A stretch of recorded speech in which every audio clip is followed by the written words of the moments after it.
The Athene Real Talk Podcast explores controversial ideas to stimulate debate and active thinking. These ideas do not always reflect Athene's personal views.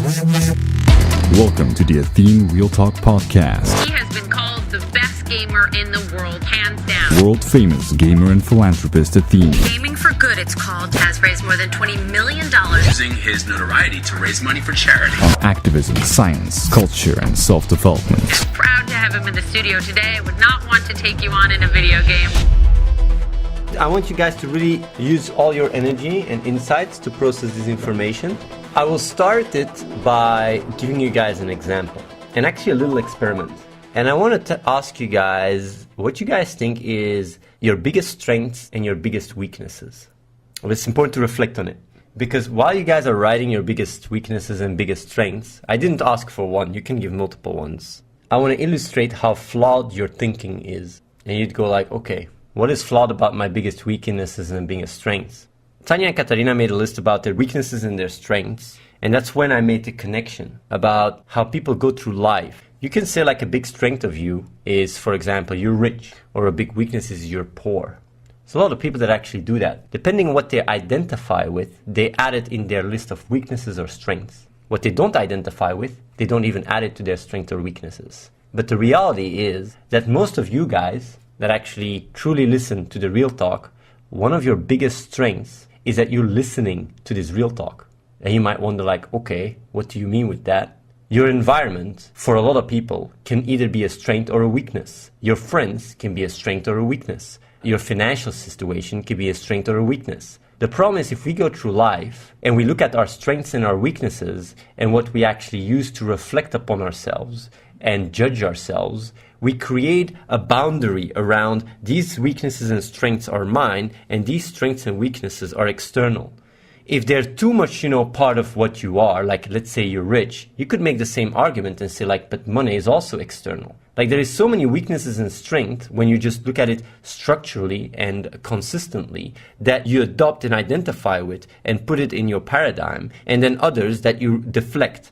And depending whether you have high or low self-esteem, you're going to be much more critical in whether you go about deflecting weaknesses or deflecting strengths. That's why some people in the chat said, I have no weakness, or some people say I have no strength. It's not because you don't have strengths or you don't have weaknesses, it's because your self-image you have has a low identity, and therefore you don't really look objectively to all your strengths and weaknesses. But if you just look objectively at all your strengths and weaknesses, you have to say like, yeah, I can choose my environment, therefore, in this situation, the environment is a strength of me, or in this situation, the environment is a weakness. Same with a partner. Let's say you're in a relationship, and you have a really good relationship, you could say like, this is a really strength. If you have a really shitty relationship, you could say that's a weakness. And the thing is, if you go about defining your own strengths and weaknesses in a scientific way, you start seeing that, wait a minute, there is no such a thing as external. There is no such a thing as an external weakness or strength.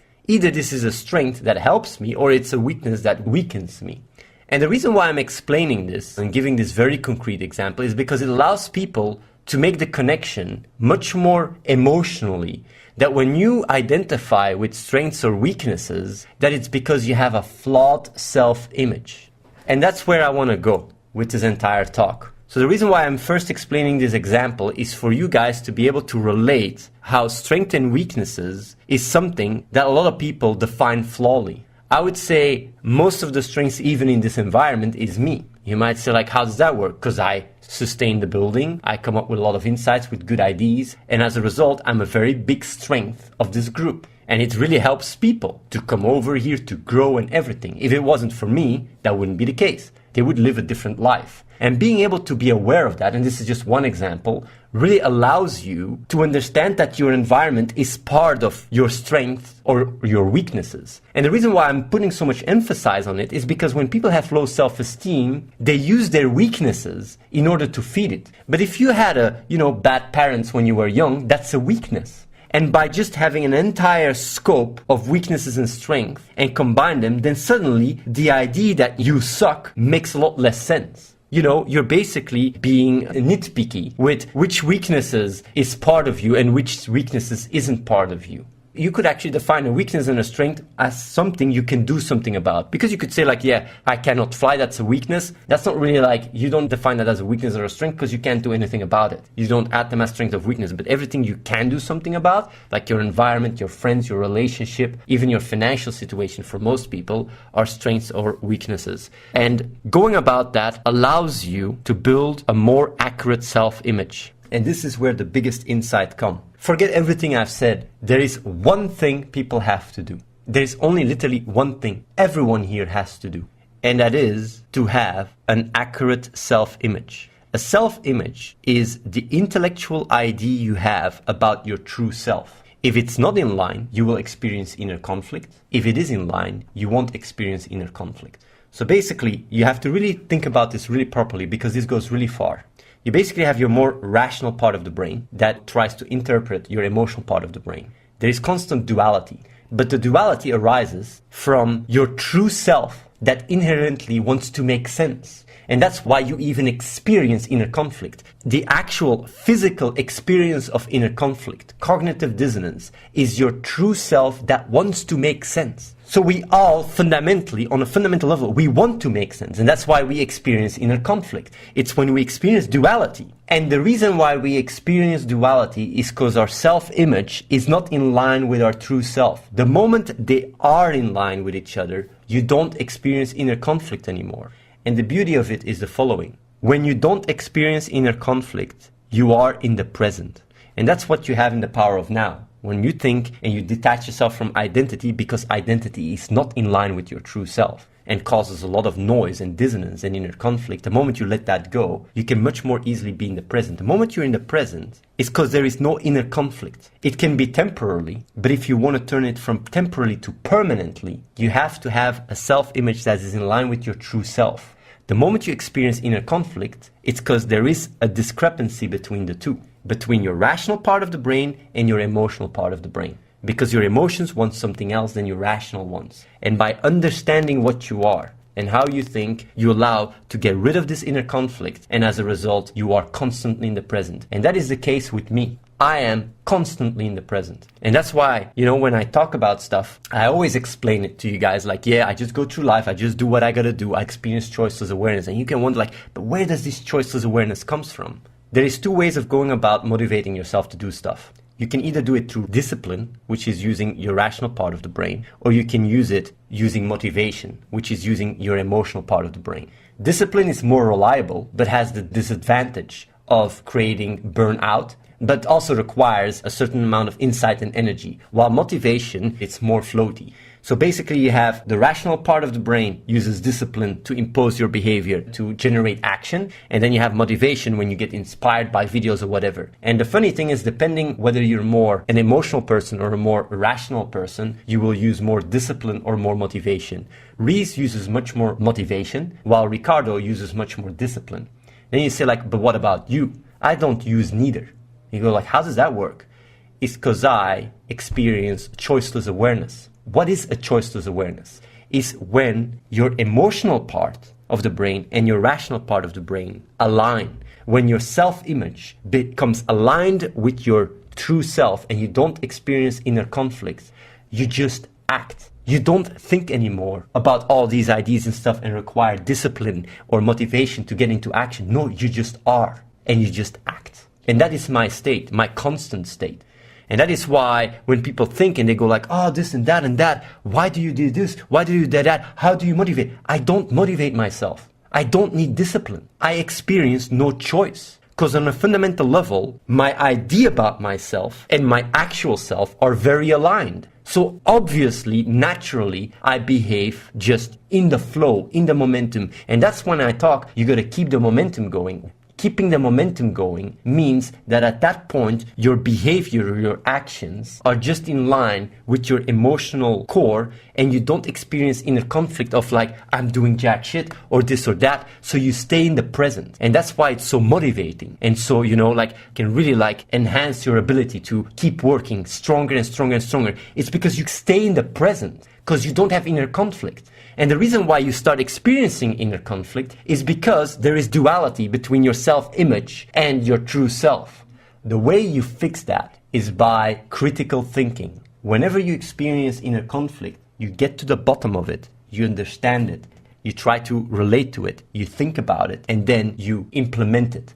And as a result, your belief system becomes stronger and stronger and stronger. Your self-image becomes stronger and stronger and stronger because it's more in line with your true self. Doubt goes away, you get more confidence, more will. And that's the thing. Motivation and discipline almost comes automatic the more you are aligned with your true self. That is where making sense also happens automatic, because your true self fundamentally wants to make sense. Everybody wants to fundamentally make sense. And that's why the actual experience of cognitive dissonance is the result of that making sense. You want to align your ideas. You don't want to experience duality within yourself. And that's where you experience noise and stress or whatever. It's because of inner conflict. And you might wonder like, okay, that's interesting, but if I want to make sense, so why don't I just make sense automatically? It's because you have a constant conflict. And that's why certain people even experience choice. It's because there is conflict. I don't experience choice because there is no conflict. I only have to do what I gotta do, and that's it. I don't experience another voice in my head saying, no, you can't do this. You shouldn't do this. You can sit on your ass. I don't experience that because my self-image is aligned with my true self. So making sense is an automatic process when you align your self-image with your true self. And the reason why I gave the example about your strengths and your weaknesses is so you realize that there's a lot of things in your self-image that don't make sense. And this is a very relatable example. When people have a self-image that is connected to their identity and they don't have a selfless self-image, then obviously you're going to experience inner conflict because it's not in line with your true self. And that's why I keep mentioning it. But having a correct self-image is literally what combines everything. Your only true weakness is that your self-image is not in line with your true self. The moment you align both, you will be permanently in the present. Do you know how crazy that is? You won't need motivation or discipline to achieve things for your reward center to be triggered. Your reward center will be constantly on by default. Because on a fundamental level, you just appreciate life and the physical world. And that's all you need. You don't need to achieve anything for that state to be active. It's just a default state of being happy.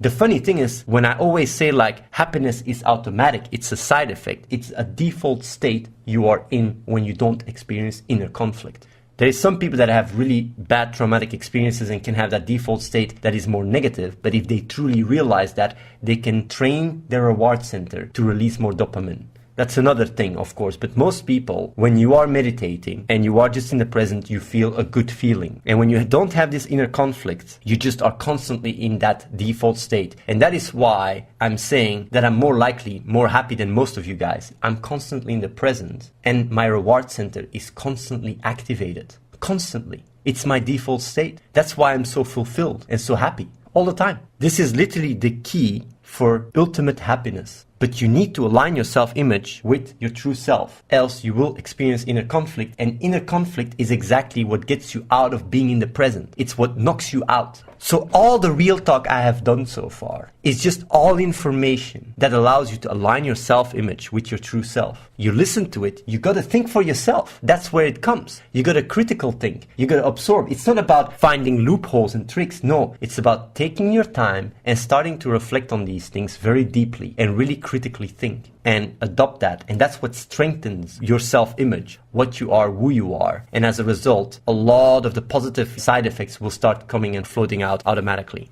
And I want to say something else. I said 2 days ago, I was talking about the 4 guys, right, that were doing nothing here. And basically, to me, it was always part of myself. The 4 guys are part of myself. So when I go to bed, I always think I have quite some inner conflict because they are part of what I am at that moment. So I go to bed, I think about how can I solve it? How can I help them? Everything, every day for the past weeks. Yesterday, they all left. Like 2 ended up leaving themselves because they were like, yeah, we need more experience. 2 of them got kicked out. The moment that happened, I got 10 times more intelligent. And you might say, like, how does that work? Like, if the noise is gone, if you don't have to think about other people's problems, you're clear-minded. So I immediately started coming up with all this shit I'm talking about now. And the reason why that is because if you have inner conflict, what happens is your working memory is smaller and you're less capable of focusing and coming with problem-solving mindset. And you might say like, yeah, but you said your self-image has to be in line with your true self, and you were all the time in the now. So how come these guys still interfered with that? The thing is, it's because I was thinking about how can I find a solution for them? How can I make them work out? And because of that, I was just not having the processing power to think about the insights I'm talking about now. And that's just something I say to illustrate that if you get rid of your dissonance, of your inner conflict, you will only become more and more intelligent. And that is literally my default state. That's why, when I don't experience conflict or anything, and I'm just, I don't have to deal with other people's problems, I just become really into almost a Zen state all the time. But the thing is, that's because I don't have problems myself. If I would have problems myself, inner conflict, I would have to solve that first. Because with that inner conflict, there is no way that I can come with all these ideas. So the reason why I'm so advanced, whether it comes to rhetoric, whether it comes to, these insights or everything, is because I don't experience inner conflict. It's because I'm constantly in the present. So my only problems are the problems of people around me. And that's what I try to solve all the time. That's why I'm trying to talk to you guys now. You guys are part of my problem. I need to figure out how can I help you guys grow. So that's why I come up with these ideas and these ways to explain these things so I can help you guys grow and basically reduce the duality you guys experience. And this is the most concrete I've ever explained it. Your flaw is that your self-image is not in line with your true self. It's not in line with what you are. Whenever you experience inner conflict, you have to start thinking, where is the flaw? All the time. You always have to think that, and you always have to find an answer and a solution. You let it go and accept it, or you do something about it. And by going about it like that, you can just stay in the present constantly. Aligning your self-image, the best way of going about it with your true self is just by aligning it with reality. And that's where I say making sense is aligning your beliefs with reality. It's actually aligning your self-image with your true self. It's much more concrete and much more easily for people to relate to. It's saying the same thing in different words, but more relatable. Making sense is aligning your self-image with your true self. That's what making sense is. The moment it is in line with your true self, which is the reality of what you are, everything happens automatic. So motivation, which more speaks to the emotional part of you, and discipline, which more speaks to the rational part of you, and one where you set goals and try to achieve them, they both, as they align with each other, are not required anymore. You don't need motivation, you don't need discipline, because discipline is required if your emotional part is not in line with your rational one, and motivation is required when you want to align itself with your emotional part. And depending to which extent you get the feedback loop of reality, you might be really motivated, like, yeah, you get into something, and then as a result, at a certain point, you just lose motivation because you get a reality check. But that's the rational part that is going against it. So you have this duality constantly. Do you understand? So like basically with discipline, you have the emotions that fight against it, and then with motivation, you have the reality that fights against it. But you understand when that duality ceases to exist because you align your self-image with your true self, you don't need motivation anymore,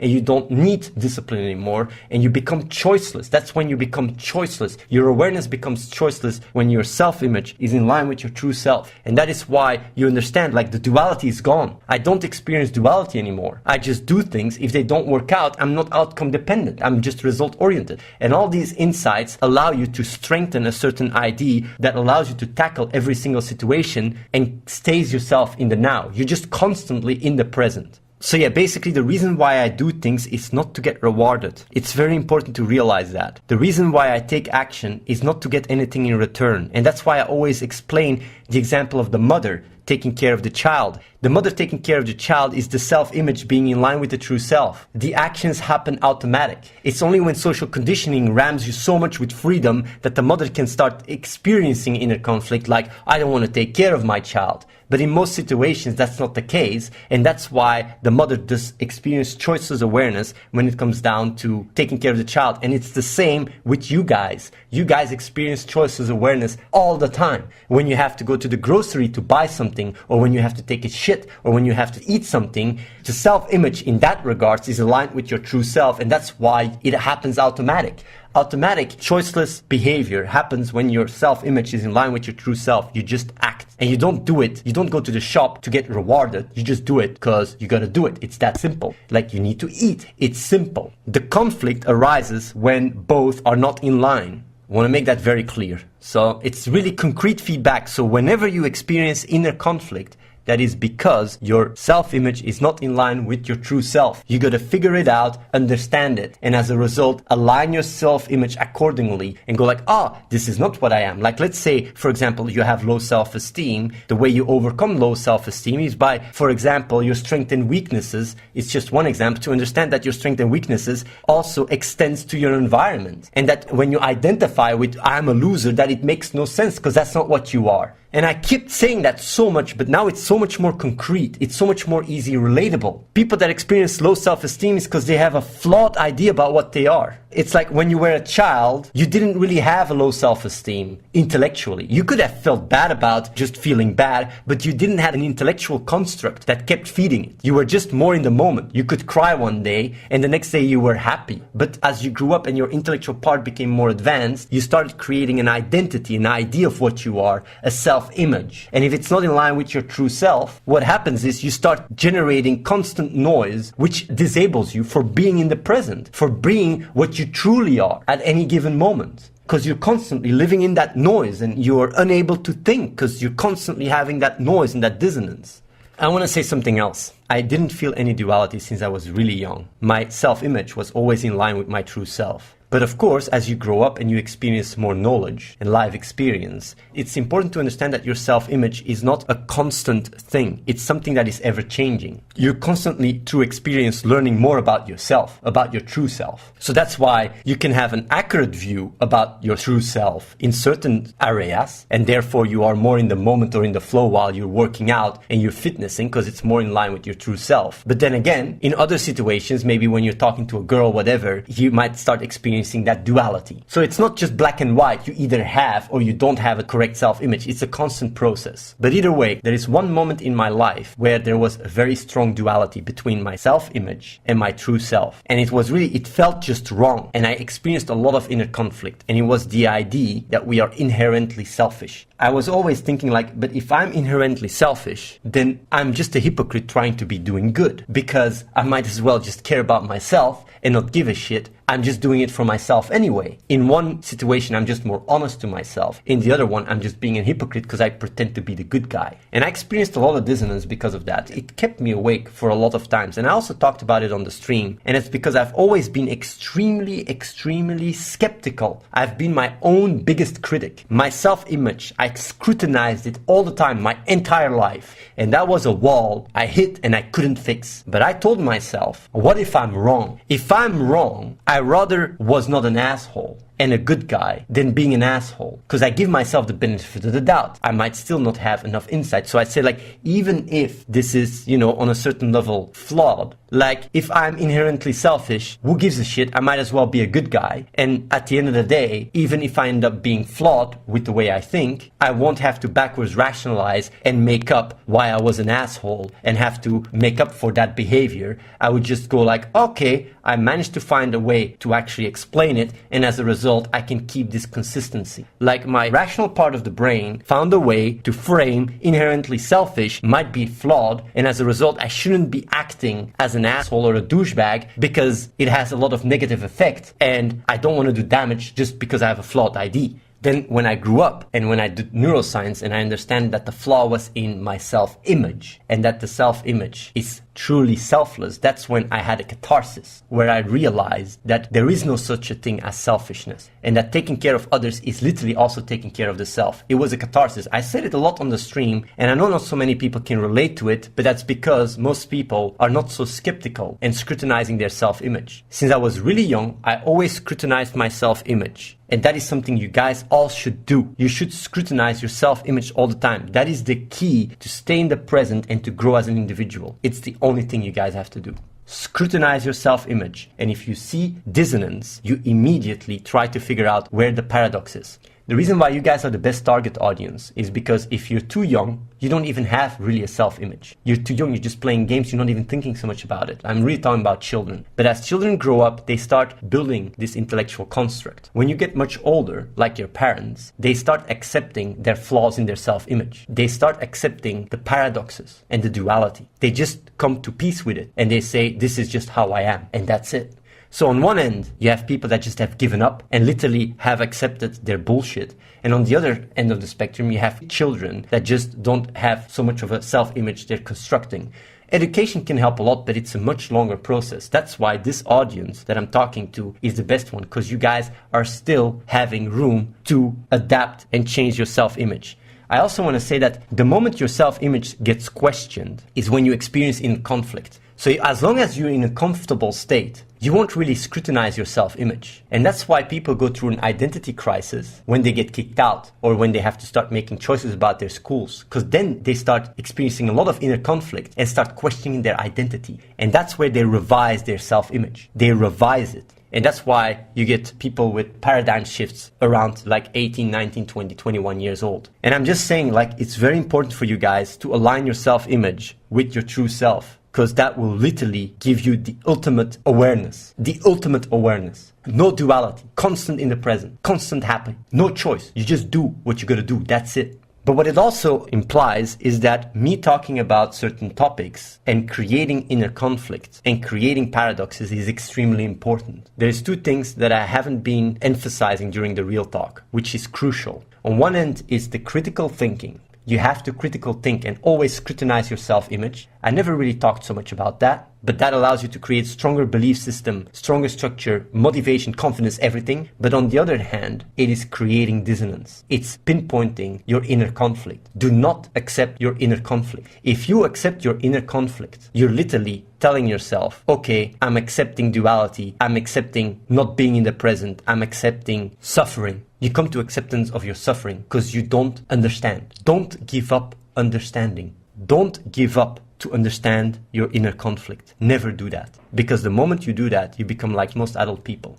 And you can say, but why do they do this? This doesn't make any sense. How can you be such a hypocrite? Or how can you say one thing and do another? It's because they have accepted the suffering. They've accepted the duality because they really at one point said, but I just don't understand it. But I tell you right now, you can understand and you can align your self-image with your true self because of neuroscience and evolutionary biology. Choiceless awareness will arise. You will be constantly in the present. You will have such a big impact in the world, feel so much more fulfilled. This is the key to move forward as a human being. You have to align them both.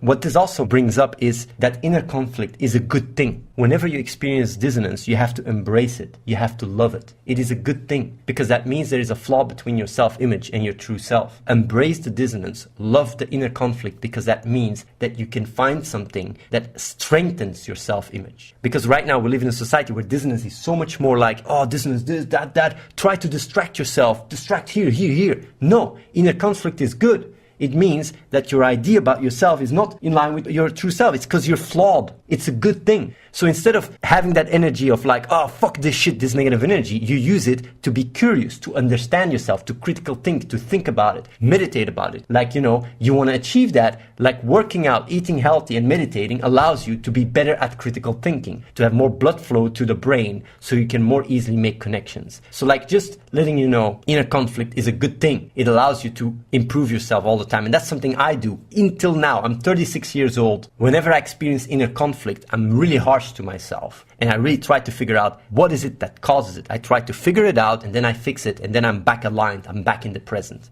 So yeah, do not give up until you understand. Do not give up. The moment you give up, you're a lost cause. Because there is no reason to talk to you about. The moment you accept your inner conflict and you go just say like, yeah, I am just like that. This duality is just part of me. You're basically accepting a life of suffer. If you don't experience noise or dissonance, your working memory goes up like crazy. There was a debate I had, was it a week or two ago with a guy? And I actually watched it again myself to see if I was too aggressive or something. And I first had a full talk, and then afterwards I was analyzing the talk, and I said, this is how the talk went. And I went to the entire talk, step by step. I said, watch the VOD, you will see that this is exactly how the conversation went. Everything, the entire structure. And I was watching it like as an outsider, because when I look at my own VODs, I don't see myself, by the way. I just see it as an outsider. And I was really impressed. It's not that I was impressed by myself. I was just impressed with what I was seeing because I don't identify with it. It's very important, by the way, to understand that I don't identify with it. And I was just found it really fascinating. Not only does it show how my working memory is really insane, but it also gives a lot of intellectual authority. It's like when you see that, it's rare. I've never seen that before. That you can just have a talk with someone and that he then just afterwards repeats the entire conversation perfectly in logical order. It really goes to show that when I come up with all these insights and such, I know there is some people that are overly skeptical, and it's good to be skeptical, but it's also important to realize that I'm fucking damn good at this shit. I thought about it so much. I'm so good at rhetoric. I'm so good at logical thinking, at making connections, and my working memory is just insane. It's insane. Most people, you talk to them, you say two things, and they already forgot the first thing. I literally repeated an entire conversation of almost an hour, step by step, while I was tired. I can repeat the conversation again now if I want to. I can even repeat the conversation I had with Nolan that I had like a month ago. And you might wonder like, but how do you do that? It's because I don't experience noise or dissonance. You guys can also do this. You guys are also capable to make these connections if you don't have duality. That's why aligning your self-image with your true self brings about great intelligence, like superior intelligence. I'm not so good at poker. I'm not so good at WoW, but why do I shine? It's because I don't have inner conflict. Nolan now, when he plays WoW, he's 10 times better. And he says the same thing. He says, it's because I see things differently. You reduce the noise and you become better.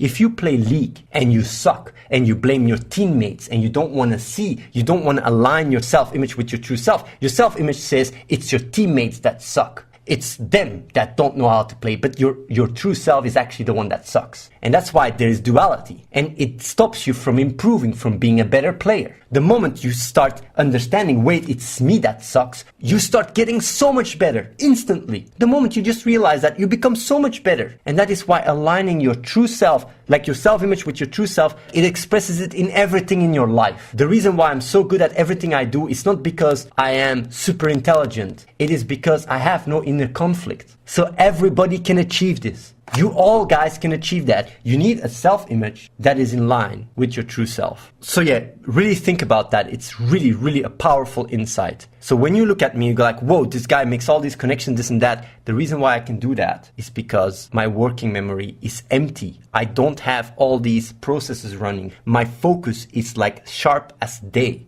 So yeah, not only are you, by accepting your duality, are you accepting suffering, you're accepting ignorance, you're accepting stupidity. So please, I hope that this talk motivates you to look at your inner conflict and do something about it. Think about it, reflect on it, be critical, be self-critical. Let it start today.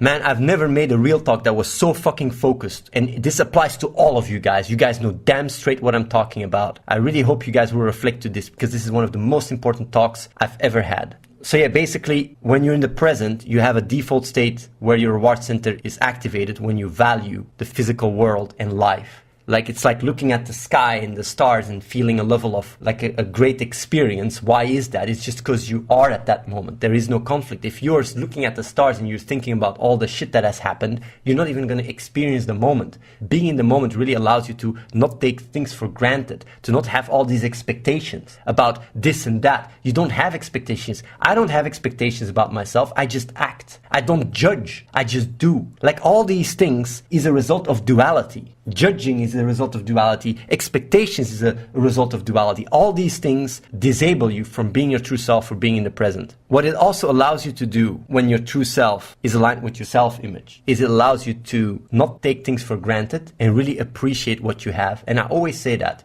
When people come to me, I always say like, but man, I'm so lucky. Sometimes people come to me and say like, but man, how can you always work so hard? So I say, I don't work so hard. I have a great life. I mean, someone that is living in the mines in China right now, or if you have the situation in Auschwitz, these people had such a harder life. And the reason why I can so easily relate and project is because I don't have a flawed self-image. I know that I might as well be them. It creates this connection. And the disconnect between you and others is the disconnect between internal and external, is the disconnect because of identity. But if you realize, just like I said about your strengths and your weaknesses, that your environment is part of your strengths and part of your weaknesses, then you start more and more realizing that the environment is part of you, and you realize I might as well be any viewer that is watching. You relate that, you connect that on a fundamental level. And as a result, it allows you to not take anything for granted, because that's the biggest reason why most people are also very unhappy with what they have. It makes no sense. The moment they are in the present and they start appreciating what they have, there is no reason to feel bad. We live in the best times ever. And yet we can be so depressed, but that's because we live in the times with the most inner conflict as well. And that's why people in, Mali are so much more happy, because they don't experience as much inner conflict, not so much noise. That's why even some of them are more intelligent than people that are watching the stream right now.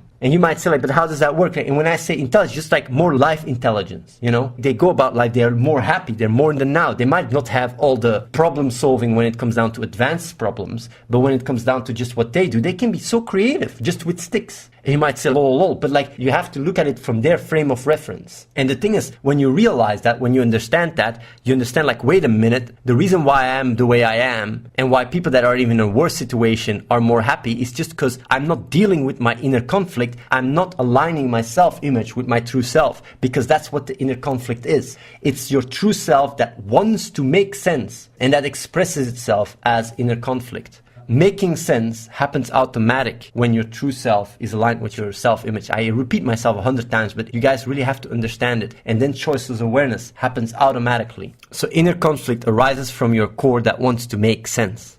Yuri Sama says, what do you mean with the core that wants to make sense? On a fundamental level, we are a mathematical pattern. And when there is a paradox in our mathematical pattern, we just experience conflict. The inner conflict that we experience is literally a result of us wanting to make sense. It's wired in us to be logical. And that's what results in inner conflict, in cognitive dissonance. It's just a result of what brings about reality. Just as much as something falls on the ground, the reason why it falls on the ground is because it follows certain logical mathematical patterns. And they are also present in us, which expresses itself in the duality we experience when our emotions are not in line with our idea of what we think about the world. And aligning the both by understanding allows us to overcome that.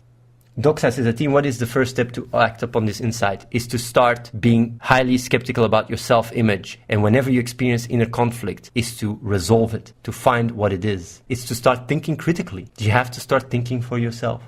Burton says, how do you know if you found the answer? When the inner conflict is gone, you found the answer at that point, but with more experiences, it might change. You never know whether it's the true answer. You just try to align your self-image with your true self, and it's a process. You never know. I don't know if my self-image is completely same with true self. Of course not. I learn every day. And the more I learn, the more my self-image gets aligned with my true self. So it's a process. But when the inner conflict is gone, that's when they both get aligned in that specific regards. Yeah, procrastination is a result of inner conflict. Definitely. You will fix all your procrastination, by the way. All the problems you can write down, almost all of them, will get fixed if you align your self-image with your true self.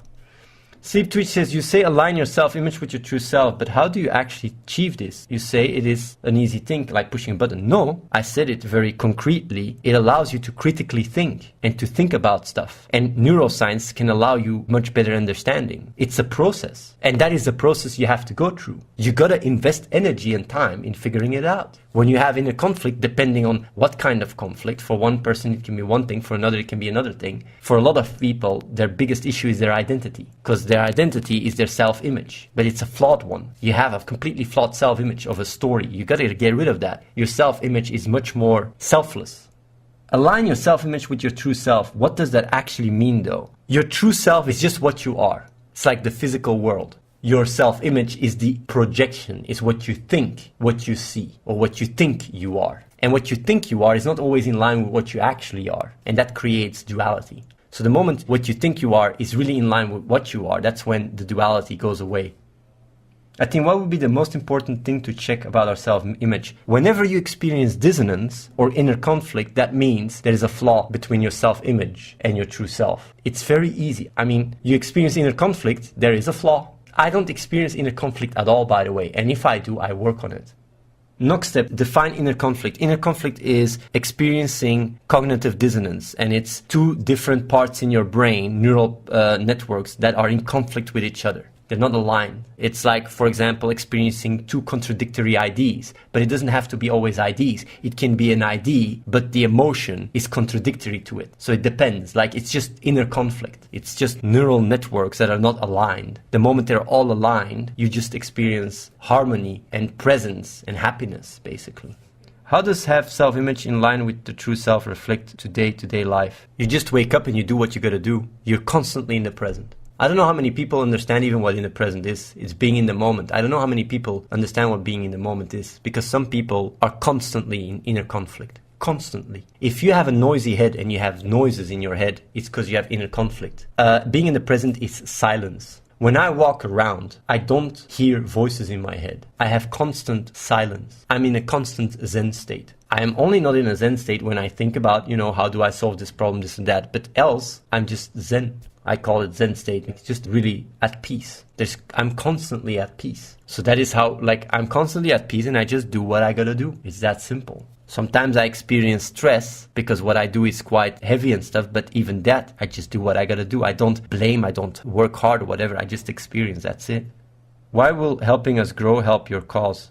Okay, it's not my cause. I don't see it as my cause. I see myself as a cell in a bigger social organism, and I just do my best for the social organism to progress and grow and evolve as good as possible and as effective as possible. And helping you guys help other cells, in a sense, to be more effective is the best thing I can do. So it doesn't help my cause as you identifying with me as a person. It helps my cause as what I truly am, which is about more than just me. It's something that a lot of people lose themselves in. They think it's all about them because they grow up and they learn that. But it's not about you. Life is not about you. You're just a small part of it. And when you truly understand that, you can let go of all this arrogancy and identity bullshit and you just see yourself for what you are. You're just a small part of something much bigger. Just as a cell to our body, we are to the society. So when I go through life, I don't make it about me. It's not about me. Life is not about me. And when you understand evolutionary biology and neuroscience, you see that. You see it's not about me. But because we live in individualistic society where we are socially conditioned to believe it's all about you, that's how we start framing and understanding things. We start looking at strengths and weaknesses based on ourselves, but the environment is also strengths and weaknesses. Everything is interconnected. Identity dissolves and you become more in line with what you are. Your self-image becomes more in line with your true self. So it's not about my cause, it's about what I am, and that is part of a bigger social organism that grows and evolves. And I just try to contribute as much as I can because that's what I'm designed to do through evolution. And if you understand something, you read some about, like evolutionary biology, you just realize that a lot of what you believe and what you really identify with is very recent. It's literally just flawed, dysfunctional beliefs. Most of what you hold on to are flawed, dysfunctional beliefs. And being self-critical allows you to overcome that. We can identify and go like, oh, I'm this or I'm that. But it's just a belief and most of the time it's flawed. So that's why these insights can help so much. Bashi, I stopped smoking weed because I reflected about it and solved it. The funny thing is now I experience no need at all more. I feel happy I did it. Is that what happens if I remove the dissonance? Yeah, if you remove the dissonance, you experience a peace of mind. Inner conflict is the opposite of having a peace of mind. Subscribe to youtube.com/AtheneWins. Watch the live stream at twitch.tv/AtheneLive and follow The Real Athene on Snapchat.